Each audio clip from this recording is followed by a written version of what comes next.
What's going on, everybody, and welcome back to a brand new episode on my channel. As always, I'm Jay, and today, guys, let's talk anime.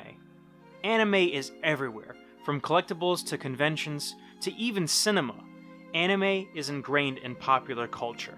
Dragon Ball Z, Tenchi Muyo, Gundam Wing, even Pokemon. These are just a few of the staples that 90s kids like myself grew up watching, especially on the Toonami block, which premiered on Cartoon Network during the heyday of anime. Now, don't get me wrong, there were anime shows way back in the decades past, even going back to the 70s and 80s. The majority of them were actually retooled and retranslated in ways that didn't even resemble the source material. Enter Akira.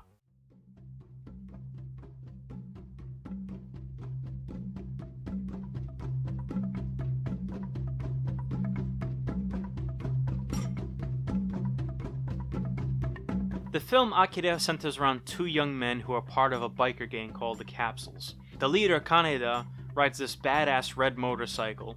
The other one, who's Tetsuo, is kind of the runt of the group and is usually the one that gets picked on because he can't really fight a lot of battles. And even at the beginning of the film, as it's alluded, he's never actually fought one of the opposition gangs before. And after a near-fatal accident, Tetsuo is actually taken in by the government in Neo Japan and is experimented on.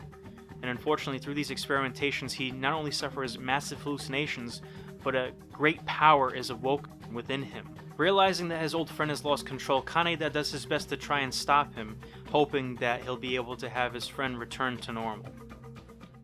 From the visuals to the themes, Akira is regarded as the milestone in contemporary anime. And the thing about it is Akira is so infamous that it's even been a gateway for many hardcore anime fans, which I'm clearly not. Before I had seen this film, I knew about its nature, and I hadn't seen it, but I ended up finding it at Best Buy for under $20 in a Blu-ray DVD combo pack, so of course I had to buy it. And the only real things that I really had as far as visual references were the McFarlane toys that were released way long ago. I didn't even know who the characters were. I thought that Tetsuo was the titular Akira, which, as I found out after watching, was not the case. And the funny thing about this film is it draws inspiration from kind of not quite a dystopian future, but definitely a lived-in futuristic type of setting, much like Blade Runner, as it were. And I feel like if you took this film and actually matched it up to Blade Runner, you could easily see that this could have been in the same exact universe as that.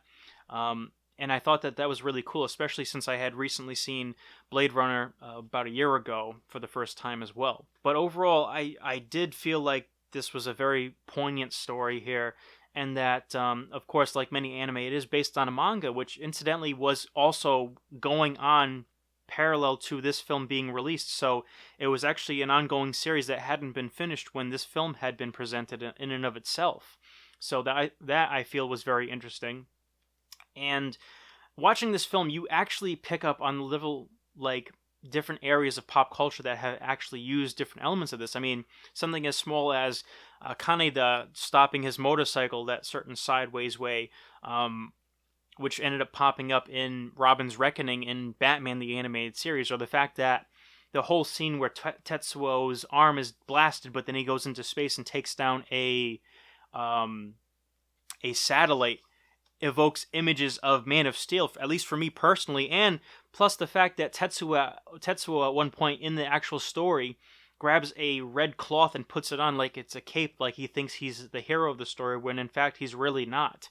There were two different versions that I watched of the film, and they were both the dubbed versions. The first cut, 1988, when I was watching it, I felt like sometimes it was a little hard to follow just because I didn't know what they were doing, and sometimes I really feel like back then, again, the translations weren't as up to par and as faithful as they would be nowadays.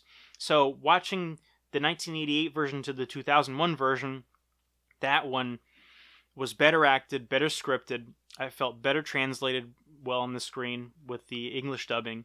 The soundtrack was still preserved with the music and whatnot, but like I said, the voice acting was much more suitable. And for the children characters in this, you actually had children pretending to be children, or children playing children, which I thought goes a long way to realism and everything. So overall, the film itself, after having finally saw it, which was appropriate because it takes place in the year 2019, the distant future of 2019, and yet here we are in the year 2019 watching the film.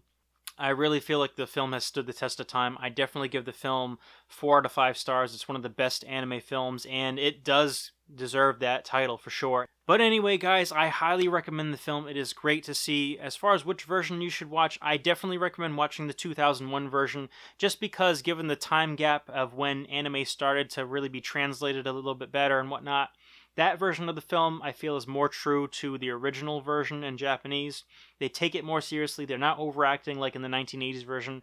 Although, if you do watch the 1980s version, it still does have some merit. It's just that when you're watching it, little things like seeing them do some bad lip reading, almost as if you're watching an old kung fu movie from the 60s and 70s that was dubbed. Little things like that I noticed. And then, of course, like I said, overacting and the fact that I think the story's a little harder to follow when you're first watching it. So do yourself a favor, watch the 2001 version, because again, they take greater care with translating it as it was meant to be heard and seen, at least so that it makes a little bit more sense thematically. But anyway, guys, that's all the time that I have for today. Like, comment, and subscribe. And tell me, guys, have you seen Akira? What do you think of the film of itself? What's your favorite anime? And guys, what do you think of it when they make anime into live action films? Do you think they should just stop that altogether, especially after the Ghost in the Shell debacle, which I liked the film, but not many people did, and all that nonsense. But anyway, guys, that's all the time that I have for today, and until next time, guys, take care. I'm Jay.